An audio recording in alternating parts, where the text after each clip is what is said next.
Um, Welcome to this webinar, everyone, on sports, the Olympics, and we're chatting all things resilience. For those of you who don't know me, my name is Danny Kagan, and I am joined by my co-founder, Victoria Marshman, who will be introducing our hosts shortly. For those of you new to Zoom, welcome.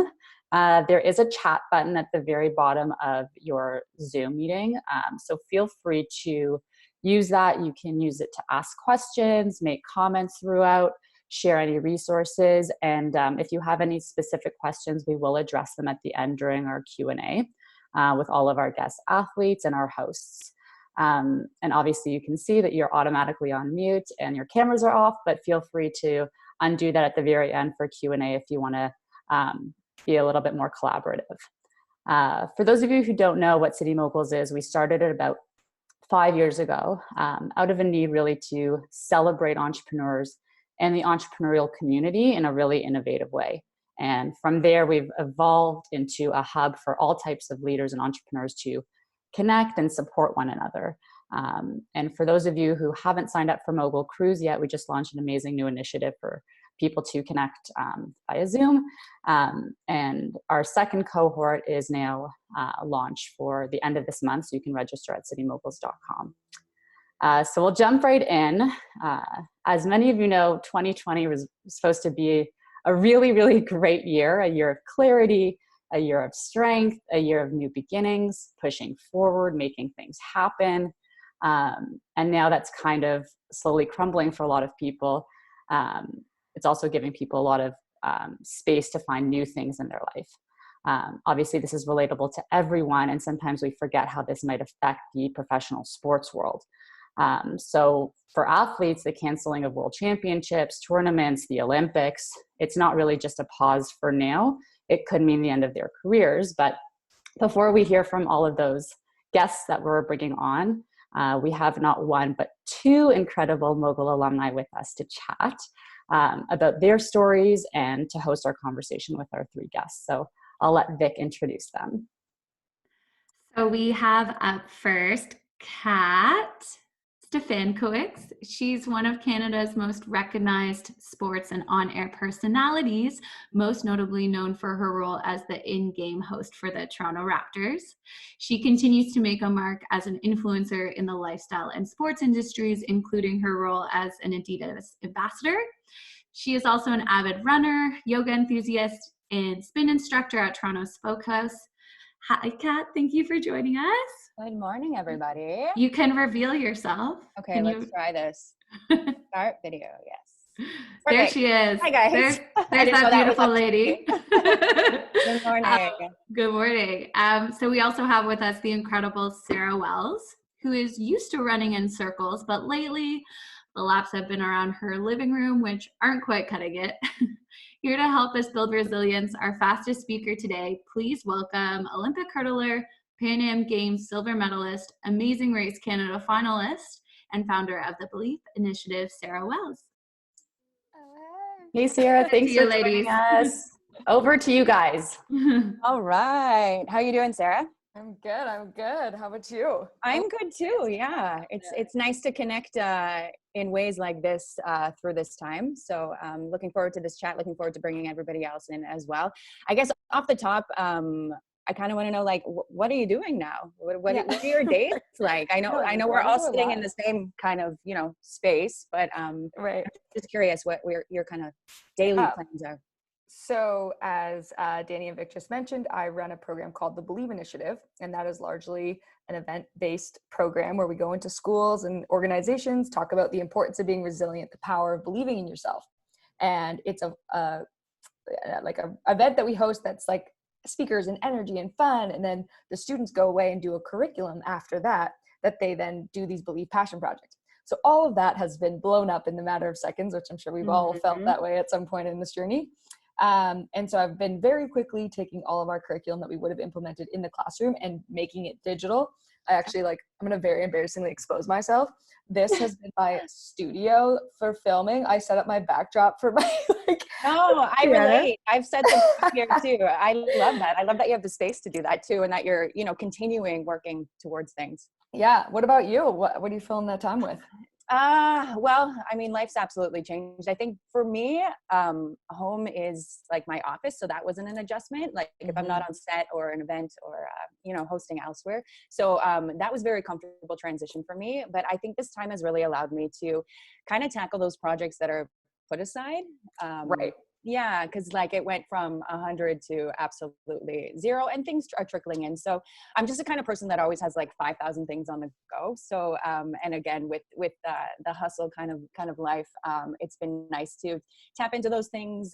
Like I started a script last September that I haven't touched till now, and things like that. So I'm absolutely keeping myself busy, and I teach spin, so we're doing like live rides and that too. So it's quite wonderful how we've been able to use this platform to continue, giving and sharing and teaching. So Yeah. I think people are really, what week are we on now? 3 or 4? People Yeah, are really who knows? figuring out how to share that. So Michael's asking, can we tune into your spin classes? Tell us where we can find. Yeah, at Spoke House. If you have a bike, I'm teaching Thursday at 6 p.m., but we do have somebody teaching every evening. So at Spoke House is the Instagram. Yeah, we're doing live rides. So you're doing them live through Instagram. That's where it's We are, yeah. Most of the, studios I think in Toronto rented out spin bikes. So again, it's just, everything's been shut down. So we've been finding ways to keep people active and focused. So how are you keeping focused then, Sarah? Yeah, I know that. I'm sure that like many of the entrepreneurs on this call can relate to the fact of when you were so focused running one direction and then very quickly had to like pick everything up and change.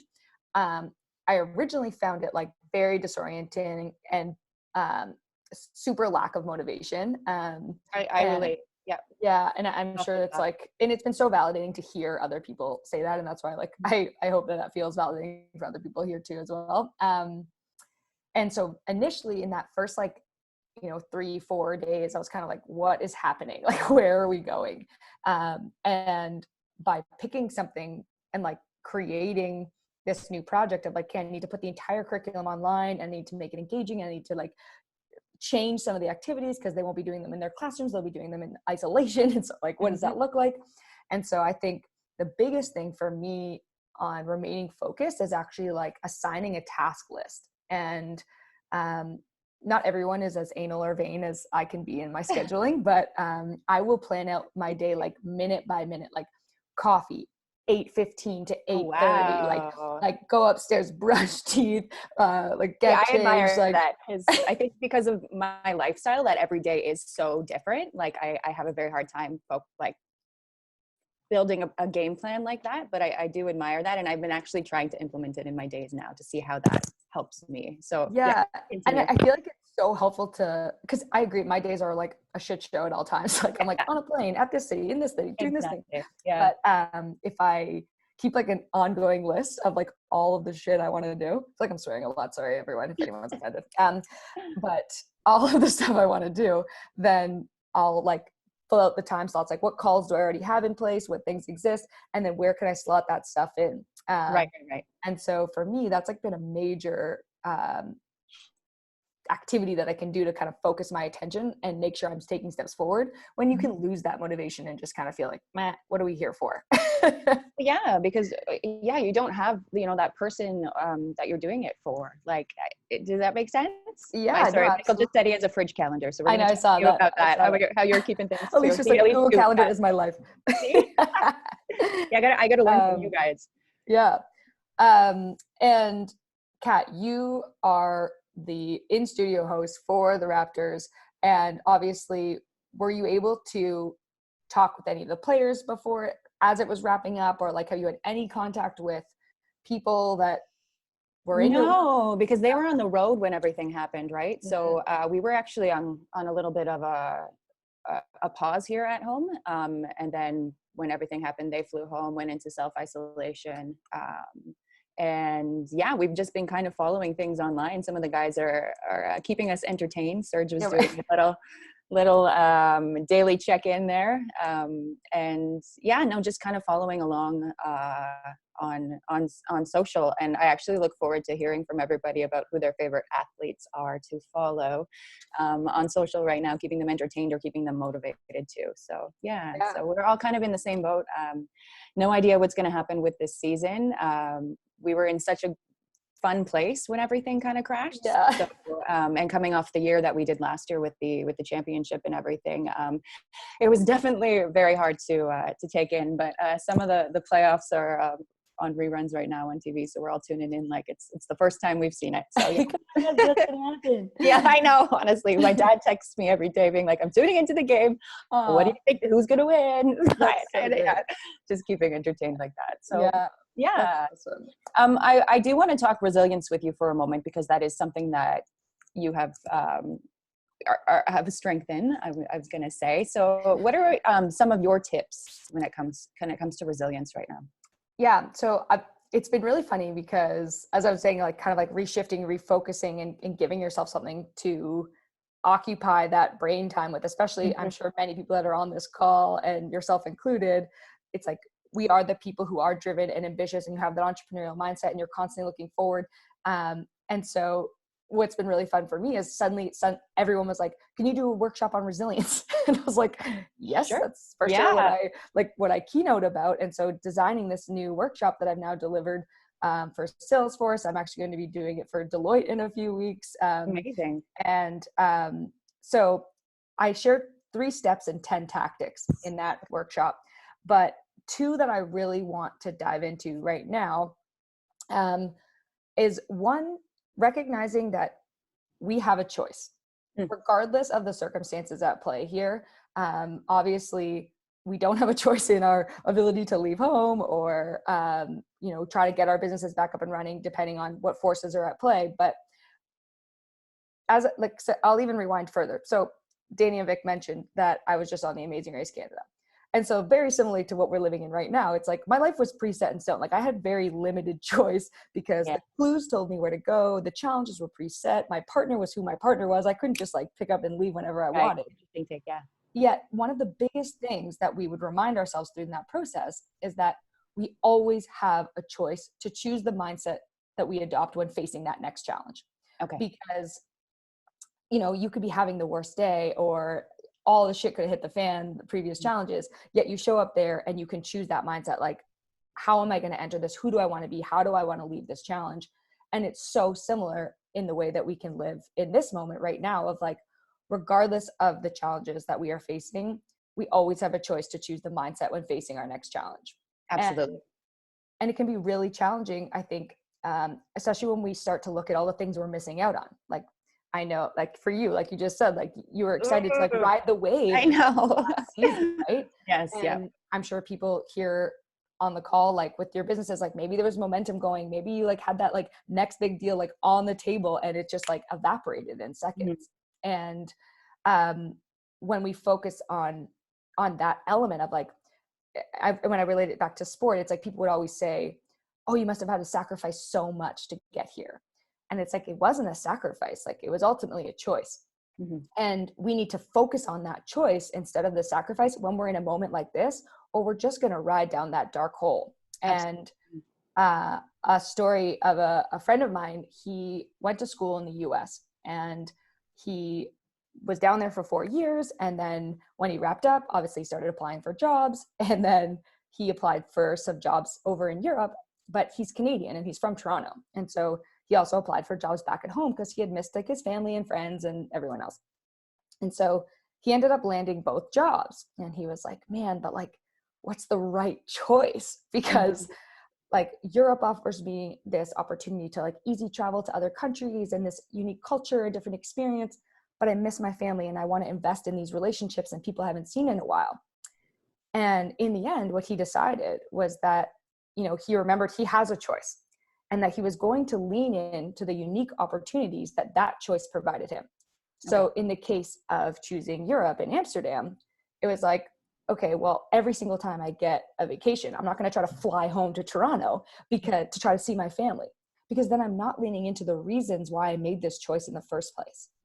And so in that case, you're focusing on the choice, not on the sacrifice. Mm-hmm. And that's very similar to what I think we should be doing right now in this moment, where we need to be focusing on what opportunity does this provide us. For the first time ever, the world is slowing down instead of speeding up. And I'm a big fan of that.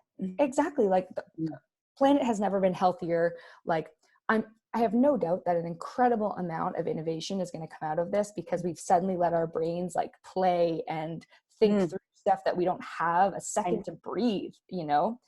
And so ultimately, biggest tactic, I think, for a mindset is just remembering, like, you have a choice. Mm-hmm. I think, and with that, I think it's just, I'm going to throw the word positive in there, like something that I've been working on lately. This is like a small thing to contribute to this, but every time you have that negative thought, notice it immediately and flip it into a positive. That's just something that's really helped me through my day. So that's just a little, like, something that you can work on to build, you know, yourself to where you are, Sarah, where you're talking about right there. So. Oh yeah. And like, I won't even take that as like where I am. I am there for a brief moment in time. Right. Back down with everyone else. Yeah.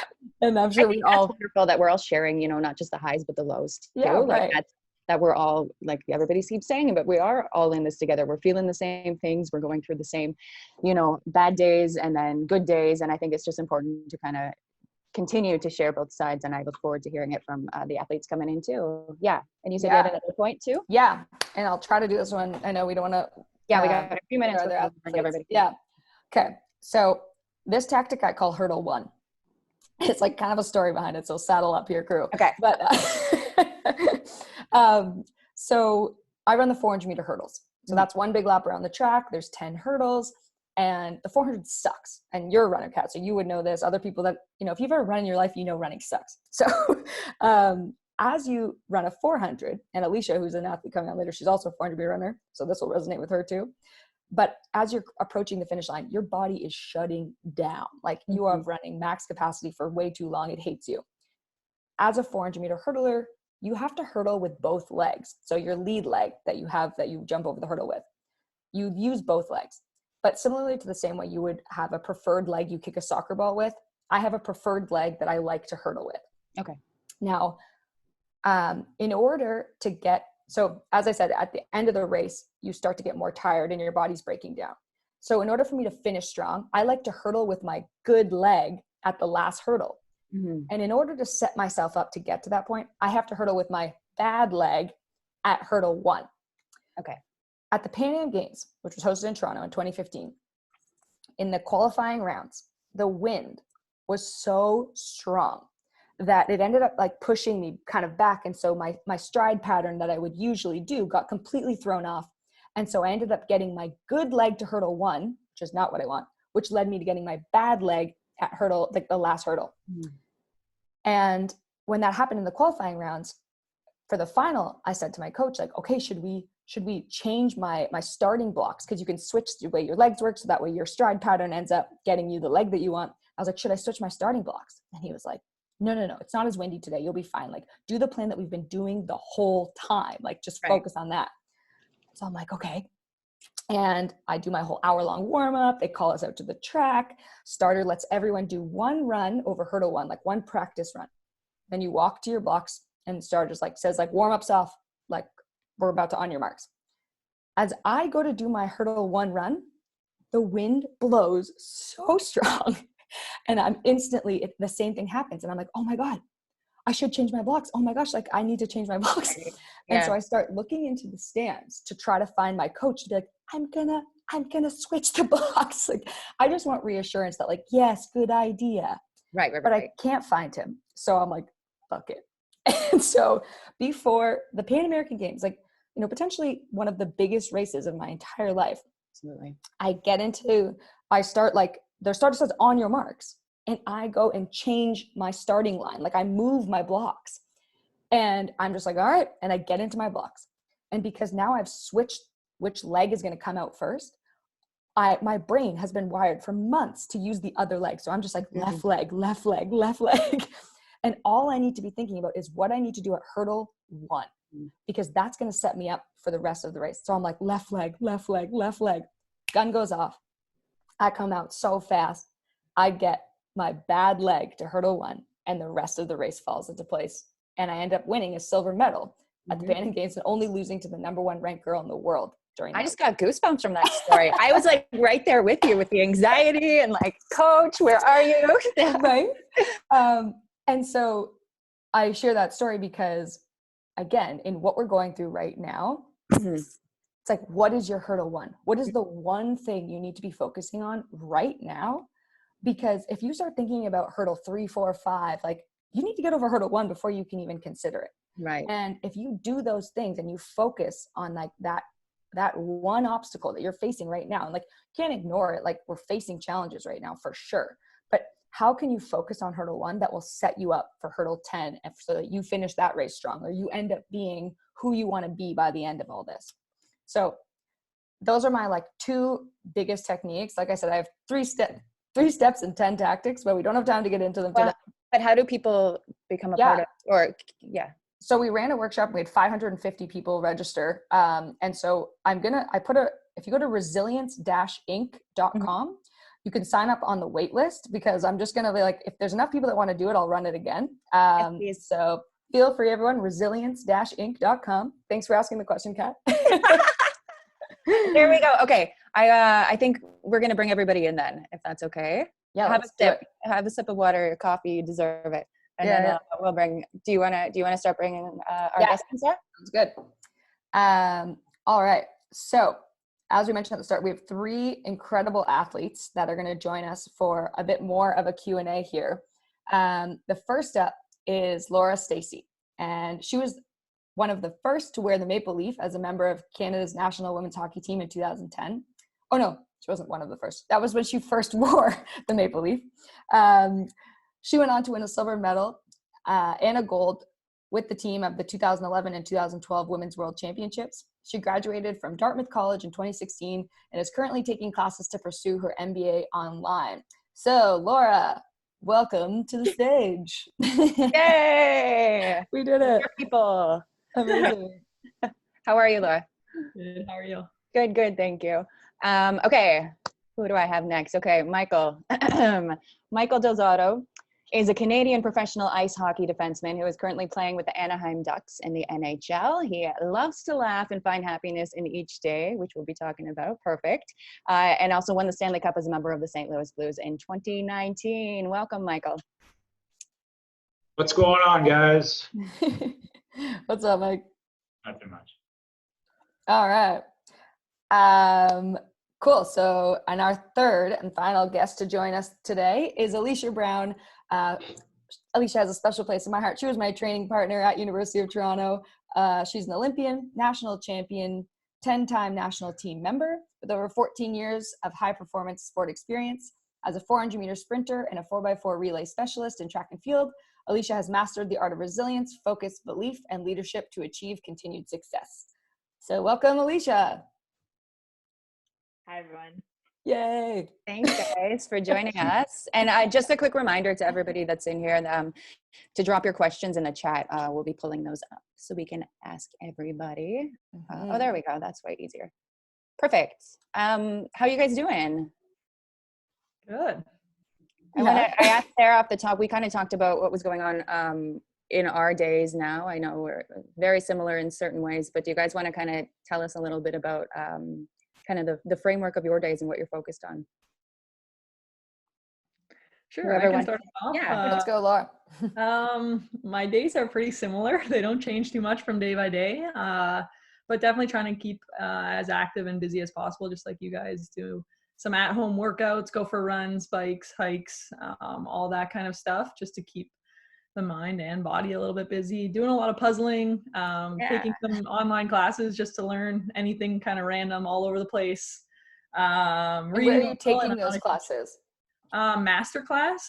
I took one actually, a couple masterclass classes, and then I signed up for like I was on Twitter one day and there was like free Ivy League classes.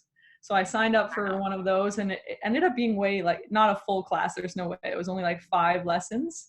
So I'm doing a couple of those, but I started this master class recently and I'm really enjoying it just because it's so broad and different, and you can literally learn about anything you want to learn about. So that's kind of where I'm at right now, but checking everything out, to be honest. I'm open to new ideas if anybody has any too. Yeah, drop them in the chat for sure. Yeah. Who else is taking courses right now? We should just create like a big Google Doc. Everyone just like puts all the golden nuggets that they learned. You know, we'll all take one course and we'll be geniuses by the end of this. And Michael, you're usually on the road. Like it's rare for you to be in one place at the same time like this. So how are you adjusting to that? Yeah, I mean, it's been different. I'm actually enjoying it a little bit because like last summer with us winning, I was only home for 7 weeks. I have my house here in Toronto. So only being back 7 weeks and having it pretty much sit here for the rest of the time, have my parents come check on it and whatnot. But being able to spend a little bit more time here has been kind of nice. You know, there's a couple of like my theater room, I didn't even use it once last summer. So I've been utilizing that quite a bit with Netflix and whatnot. So that's been nice. Waiting for things to warm up a little bit so I can enjoy the pool and be a little bit more active, work on my swimming lessons a little bit. I struggle with that as a kid. So hopefully I can improve and learn. I still don't know how to dive actually. So I'm more than happy if anyone wants to send me some videos or some lessons, that'd be appreciated. No, but isn't that funny how we are all working on those little things? Like I have a friend that's learning how to do a handstand because like we have the time right now. So they're so now so you're gonna learn how to dive. I like that. Yeah, I think that's next on my list. Yeah. I picked up I bought rollerblades and I went for a blade session the other day, and it was embarrassing, like how bad it was. It was so humbling. It's just such a different motion from normal skating. So I've been picking up some different cardio routines that are my least favorite. Like just going for a 30-minute run is the least appealing thing to me. That I'd rather play, you know, beach volleyball or spike ball for 5 hours, and I love that. I crave the competition, and that's probably what I'm missing most at this time. So I'm trying to find ways where whether it's board games or anything online to get that competition fixed for these days. We can start you a challenge here. We'll battle off the 21 people here. Done. Well, our coach actually sent out a thing. He's huge into fitness, and he sent out a thing to all the guys and all like Anaheim fans or hockey fans in general about like doing a burpee challenge. Yes. And there was zero chance I was getting involved in that. I was like, who likes burpees? Yeah, exactly. Right? Whoever likes burpees, no, I don't know if that's someone I can be friends with. Like, it's the worst exercise. So a bunch of guys were doing it, and there was just, I couldn't get on board with that. I wasn't going to have it. That's fair. That's fair. And Alicia, what's keeping you busy over there?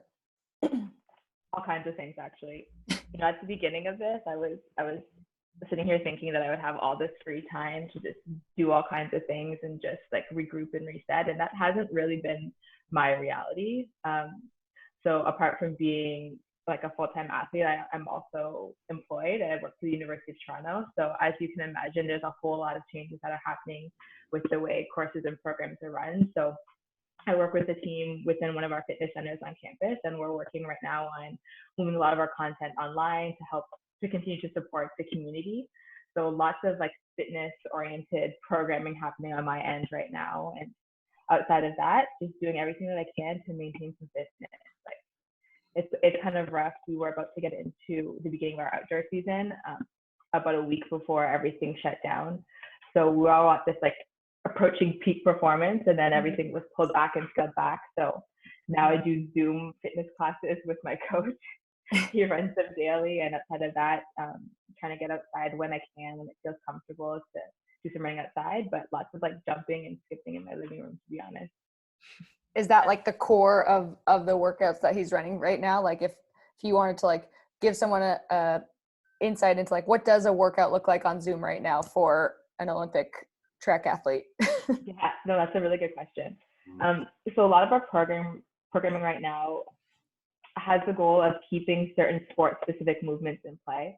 So obviously we can't get on the track and run at 90% of our max effort right now, but doing little things, so explosive movement. So like I said, lots of jumping, so small plyometric hops, power movements. So there is jumping, which I apologize to my neighbors because I'm probably making all kinds of ruckus. I was just thinking that. Yeah, it's probably not ideal. But a lot of core work and really just working through movements that spike our heart rate. So different types of cardio activities, which for me is actually, it feels completely different. Like, it's crazy to think that I can go and run 400 meters in 51 seconds, and then you ask me to do like burpees for 30 seconds and I can't handle it. So it's a completely different world, but I'm actually starting to really enjoy and appreciate the challenges that have come with this time. Mm-hmm. Go ahead. Sorry, I just had a question for you girls. For me, what I've noticed, hasn't really been the training that's been the adjustment. Like, cause you can find so many different things to stay in shape.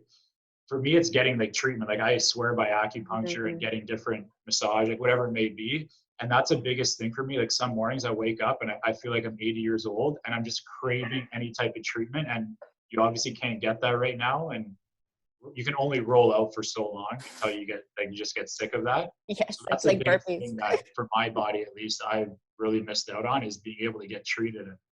It's a huge difference, right? Completely. Yeah, I ditto.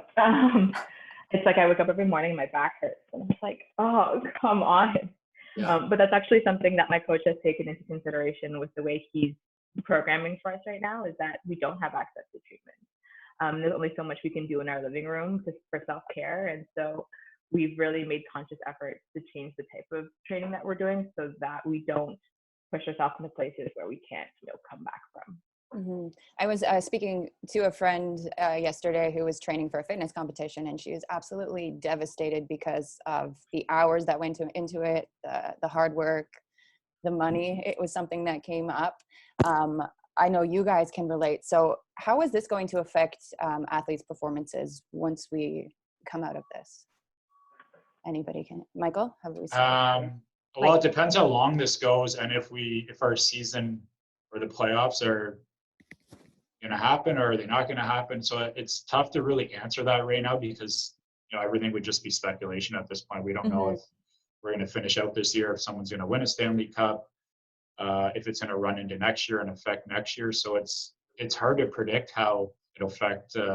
If we go back into playoffs for some guys and it's they're off the ice for 3 months, like that's a long time to be off.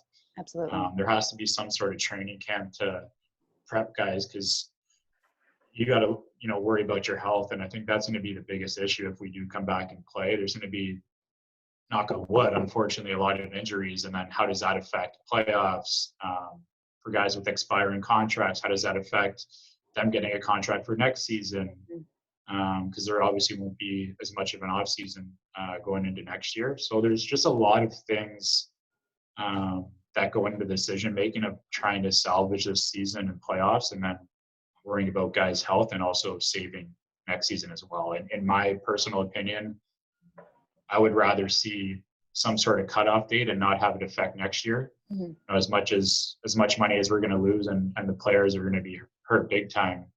If we don't salvage any games this year, we're looking at paying around 30-40% escrow next year. So we're going to be a lot of our paycheck is going to be gone, especially with taxes and then escrow. So it's going to be really rough for guys, especially guys with families and guys who aren't on the upper echelon of paychecks like McDavid and these guys who are making a ton of money. But people don't understand that there's it's guys' health, their wellness, and then also the future for their families, for income. It's there's a lot that goes into it. And Laura, did you feel the shock that I talked about that my friend was feeling? Sure. I think ours with women's hockey is pretty similar, although ours was completely canceled. So our World Championships was supposed to, the gold medal game is actually this Thursday. I think it's the 9th. So having Worlds canceled was really devastating. I think for us, it's like the biggest thing every year. And it's kind of those leading years up to the Olympics. So kind of, stating where you are, where you rank in the world relative to everybody else. They're so important to kind of build that confidence for our team, especially continually playing against Team USA. And I think those games are huge for us, and they're obviously something we look forward to every year. It's like our mini Olympics, I guess. And so having Worlds canceled this year was a pretty tough kind of pill to swallow, obviously. And it happened pretty early on. I think it was one of the first sporting events, or one of the first, that was completely canceled. And so I think at the first time we heard it, we were completely shocked. We were like, how is this happening? Like, Canada's fine, we're still all okay. And then all of a sudden things just hit, and now we're all kind of in quarantine all alone. So things change really quick. Obviously it's a bigger issue. It's a global issue. It's not just a hockey or a track or a sporting issue. So it does completely make sense, but it's tough. It's something we've trained all year for, something we've looked forward all year for. It's our biggest event. And so now to not be able to go to that, obviously there's no prize money, there's no sponsorship money, there's no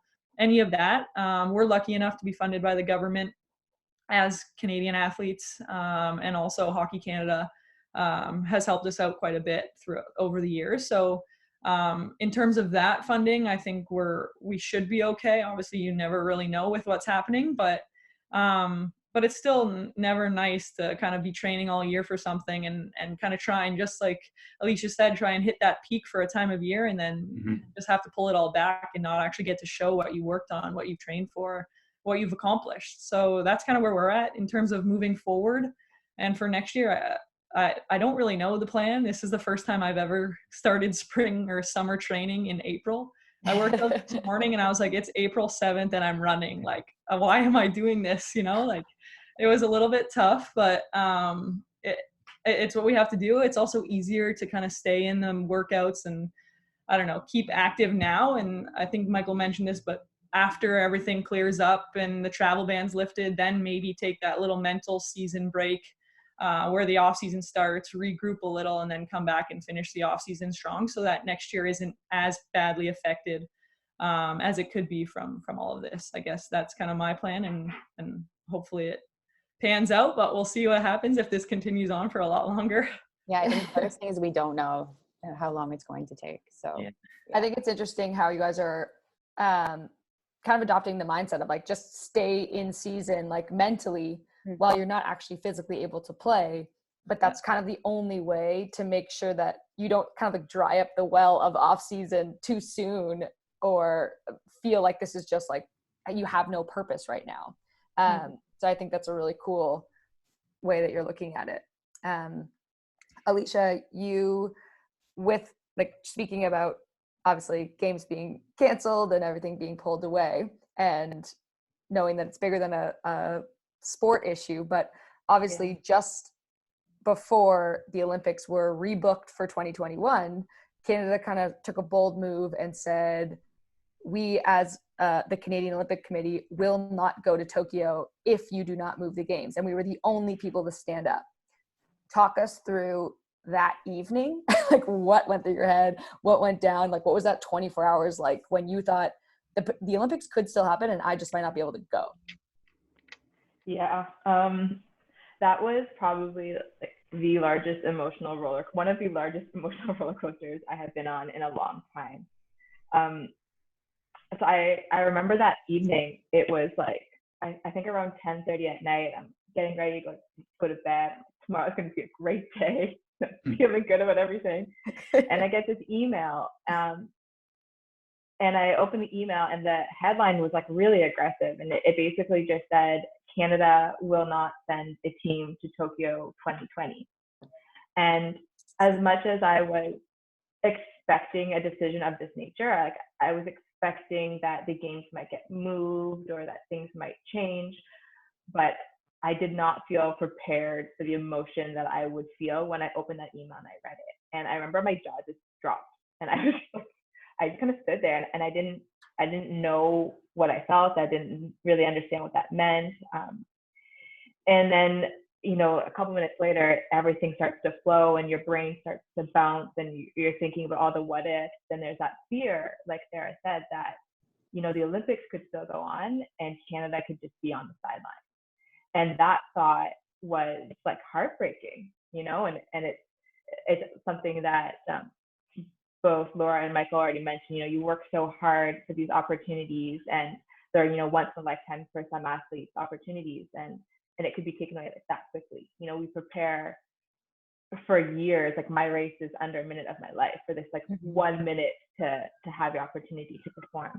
And so for me, my emotions went everywhere from like, you know, frustration to sadness to like fear of what was going on, not just within sport, but within the world as a whole. And then as we worked through this decision, and it only took about 24 hours for that decision from the IOC to then turn and say, okay, we're going to postpone the game, stay tuned for further details. And then at that point, you know, you've got these feelings of relief and also a lot of pride, not as much as the decision was the right decision. I mean, at the end of the day, it was the right decision, and I'm proud that Canada, you know, took that step and put the health of the nation and the world at large first. And I think that was really important. So, you know, although you have this sense of pride, you're hurting a little bit, you know. And so it was just a lot of uncertainty, and we had already been dealing with about a week of uncertainty at that point, and it just kind of kept piling on and on and on. It's really tough. I think it's crazy for what you do. Like you said, you mentioned just the amount of preparation, training, physical, mental, all for 1 minute. Yeah. Right. Like it's really insane to think. Like for us, it's a little different, you know, whether it's a game or a tournament or 82, whatever, however many games are in a season. But for 1 minute, all that work that goes into it, it's crazy to wrap your head around. Mm-hmm. I want to flip this for a second, because something that I've noticed on social media is that everybody's like hidden talents and other passions are coming out because we're able to tap into them right now and we're able to see them. So what have you guys been kind of tapping into that's pushed aside that you really love? Michael, I'm going to start with you. Yeah, Michael, we know you have something. Yeah, tell me about your DJing. I got a few things. Yeah, I love music. I always have. So I don't know if you can see the speakers and my headphones behind me. So this is like kind of my office / studio. I think it was 5 or 6 years ago when I was playing in Philly. Similar to most teams, I was kind of the only single guy, so I had a lot of free time. And being at home, I caught myself watching Netflix like 8-9 hours a day. I get back from practice at 1. I watch it for like 5 or 6 hours. I'd cook dinner. I also love cooking. And then I watch a couple more hours and I go to bed. And then, I don't know, kind of one day I woke up, I'm like, this is a bit concerning. Like I should maybe find a hobby or do something a little bit more productive. And I always love music. I have a couple buddies, Tiesto, Loud Luxury, or a couple Toronto guys, Loud Luxury, Julian Zecco. So I have a couple of buddies who are pretty big DJs, and I was able to watch them in studio and learn from them a bit. And then, like anything now, you can go on YouTube and teach yourself to do pretty much anything. So I started teaching myself how to DJ. I started making mixes for the locker room, like pump up mixes before the games. The guys seemed to love them. Then I'd make them for on ice warm up. So the fans kind of got involved, and it just turned into this thing that the guys would again get involved, tell me, you know, different songs that they would like. I would remix some stuff. Fans would get involved. I made our win song. I made our goal song in Philadelphia. So it's different stuff that just kind of brought the team and then even the community and the fans together. And then I got to the point, like anything, practice makes perfect. I got better and better. I've played a couple gigs in Toronto, Montreal, Miami. And to be honest, just even just playing on my own, if I have a bad day at the rink or wherever it may be, music, it's amazing that the power of music has to change your mood, put a smile on your face. And then after playing some of these gigs, that was the coolest thing for me, is being able to play and seeing the crowd in front of you. And everyone has their own struggles and their own negative things that they have going on in their lives, but to be able to bring everyone into one venue or one room and put a smile on people's faces and see everyone happy, having that power and that ability made me love it even more. Do you have a DJ name? DJ MDZ, just my initials. Yeah. Oh, you do? Yeah. I was going to ask everybody that's in here to I mean, they can make another one up if they want. Yeah. I have a funny story, actually. I have a buddy of mine who's a hip hop artist. His name's Mike Studd. He lives in LA. I got to know him through Tyler Sagan, and our best buddy got married in Cabo this past summer. So just like 20 or 30 of us at a house there. So it was super private. There was no phones or anything. And he asked me to DJ their wedding.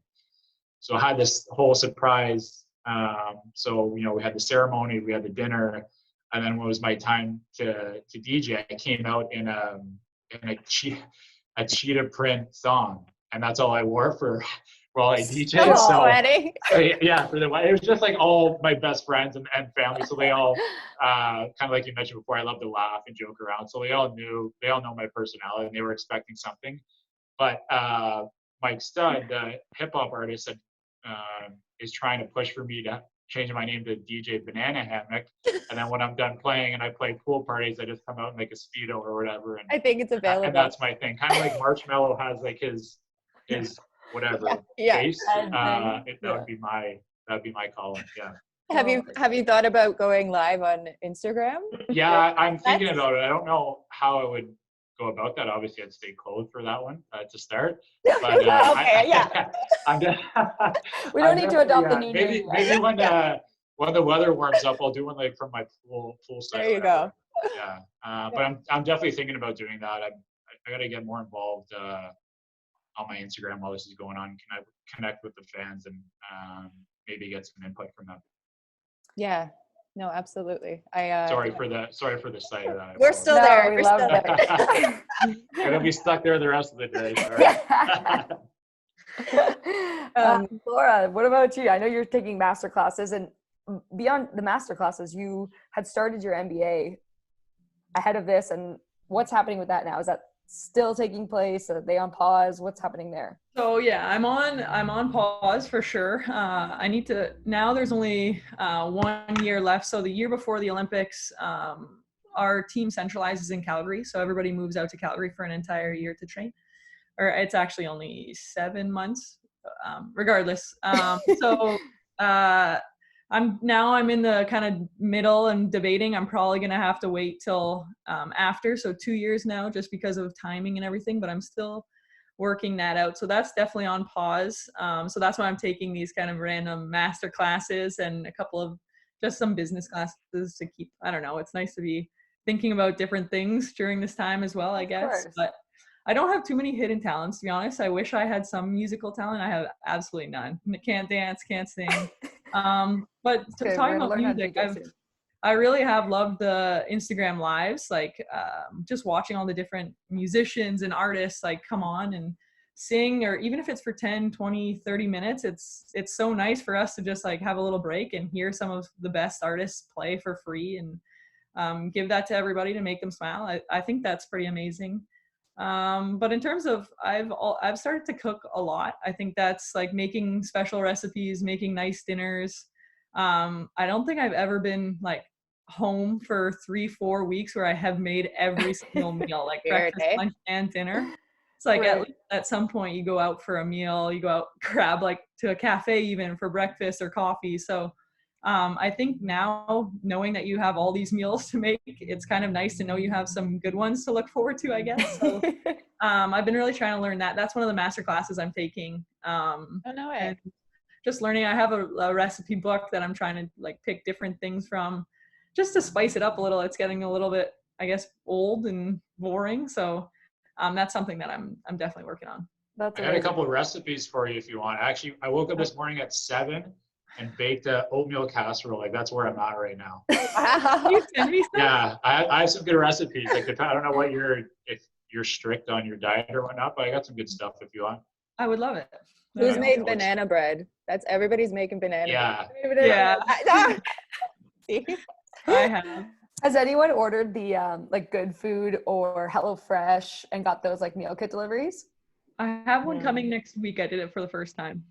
It's like makes you feel like you're the best thing that ever happened. You're like, wow, I made that. Like, I'm like, I strongly suggest I should get a code, because I'm like pumping them up everywhere. I'm always like, you guys gotta get it.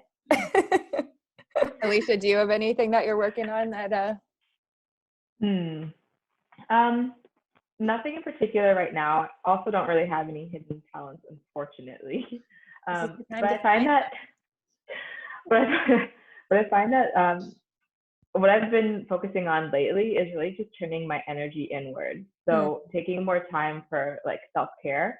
I find that with this change in schedule, I find that in certain areas of my life, I'm not taking the right care for myself. Like, it's like I'm not training as much, so I'm not as hungry. Like, anyone who knows me knows that I am just like constantly eating to the point where it's annoying, and I'm just like, I'm not hungry, and I have to remind myself, like, go eat breakfast, or go make lunch, and things like that.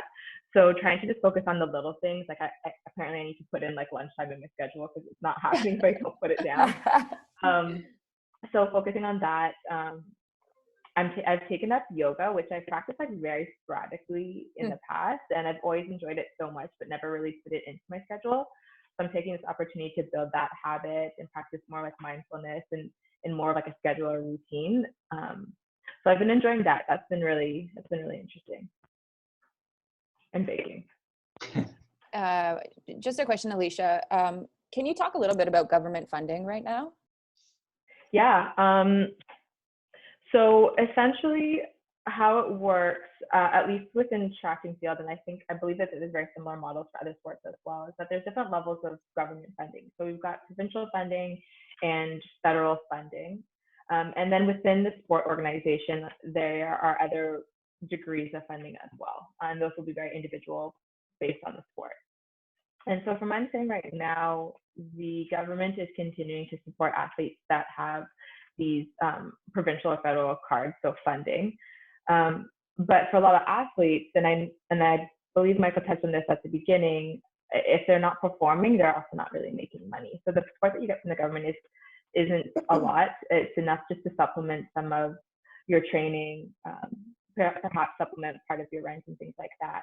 But where we make the majority of our money is through performances, appearance fees, prize money, endorsements, and things like that. And so if we don't have opportunities to compete, then we aren't making money. So it's definitely a bit of a struggle, I think, for many athletes right now, and not really knowing necessarily where their next paycheck is going to come.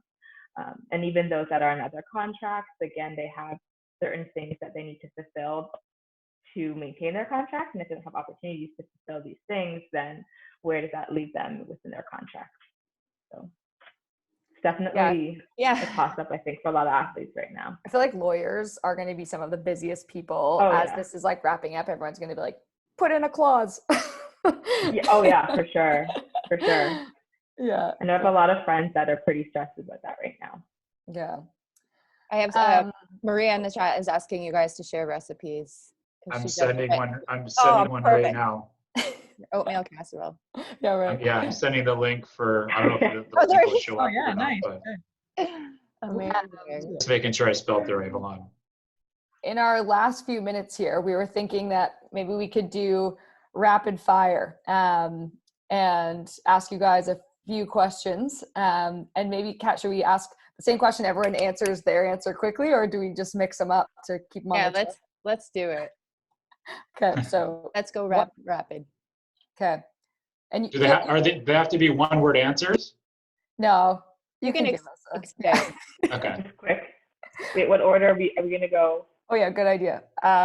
Let's do Laura, Michael, Alicia.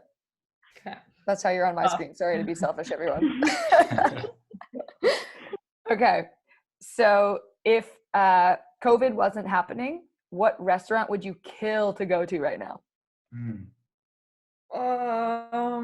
There's actually one of my favorite, I'm living in Montreal right now, and one of my favorite restaurants in Montreal is called Damas. It's like a Syrian fancy restaurant, and I would, right now, with how much time we've been cooking, I would love to go there. What meal would you have for that? Like, what would be the meal of choice? There's like an eggplant stuffed with lamb, I think it is. Wow. Something like that. It's good. Unreal. Maybe a little hummus, I guess. Something. I'd order everything, to be honest, at this point. So true. Amazing. Michael. I cook a lot, even in season. But for me, it would be my mom's pizza. I haven't been able to see my parents since I've been back, and being Italian, I was pretty spoiled as a kid with food. But my favorite meal is my mom. She makes prosciutto and goat cheese pizza. Yeah. It's lights out. Yeah, my buddies beg to come over whenever she makes it. Yeah. Yeah, I want pizza now. That was me. Yeah, it's money. Yeah. Alicia? Well, my answer is Blaze Pizza. don't know if it's going to be as good as Michael's mother's pizza, but last week I wanted one so bad, and I went online to try and order it and found out that they were closed, and it was just like heartbreaking. So that's what I want right now. There's a pizza place in Toronto, north of Brooklyn, that has like bomb pizza, and one of their workers had got coronavirus, and so they had to shut down like all their locations. So I did the same thing where I was like, oh, I'm totally gonna order pizza, and then it was just like, sorry, we're closed. We had some coronavirus. I was like, oh. It's very saddening. Favorite TV show or book or podcast? One. I'm really liking Money Heist on Netflix, and also just started Ozark. So those are my two. So did I, and I finished it in like the first season in You have? a day. Yeah. It's so scary. I'm not a huge TV person, but it is so good. It's time. I'm not a huge TV guy either. I don't like Ozark. I watched 2 episodes yesterday, and I was literally talking to myself. I'm like, this show just doesn't do it for me, and I shut it off. Interesting. Podcasts, not really into many. Most of them are music that I listen to. And then books, I read a ton. I'm reading a book on commercial real estate right now. Wow, you really are the jack of all trades over there. I try to do it all. Everything but dancing. Everything but dancing. That's next. Dancing and diving. Yeah. That's right. 2 things I got to work on. Yeah. Yeah, I need in on those swimming lessons, by the way. Yeah, me too. I failed like I don't know. It was like level 4, level 5. Basically, you have to jump in and don't drown, and you pass. And I somehow didn't pass that one. I feel guppy. I was like, why did you keep pushing me, Mom? Like, why did you live this easy life? Tough love. It's the only way you learn. Right. Survival. Yeah, right. Alicia, what about you? So Michael and I can't be friends anymore because Ozark is like it for me. Love Ozark. Sorry. Just finished the final season, or whatever, the one that's on Netflix right now. Another fun one, if you haven't watched Sex Education, it's so funny. Is it what you think it would be, or is it something? Like, you have to just watch it. It's like it's these like high school kids, which makes it sound like really young, but the humor is like old, like it's appropriate for people of our age to watch. The humor is just really good. Okay. So that's a fun one if you haven't watched it yet. Love it. Yeah. Well, it is almost noon. We're going to bring Danny and Victoria in. Thank you guys so much for chatting. Yeah, thanks for being here, today. everyone.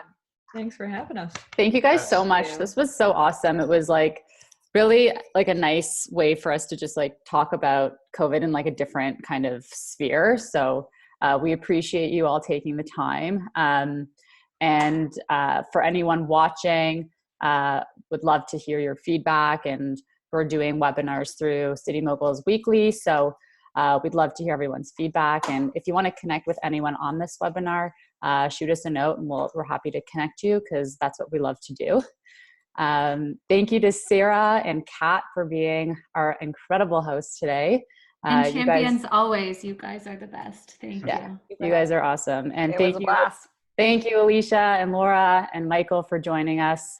I hope everyone stays safe and sane and keep cooking. And we'll try and share all of our resources. This webinar was recorded, so we're going to post this on City Moguls online after. So feel free to share it. And thank you all again so much. Have a wonderful day. You too. Thank you. Everyone. Thank you. Stay safe. Bye. Safe.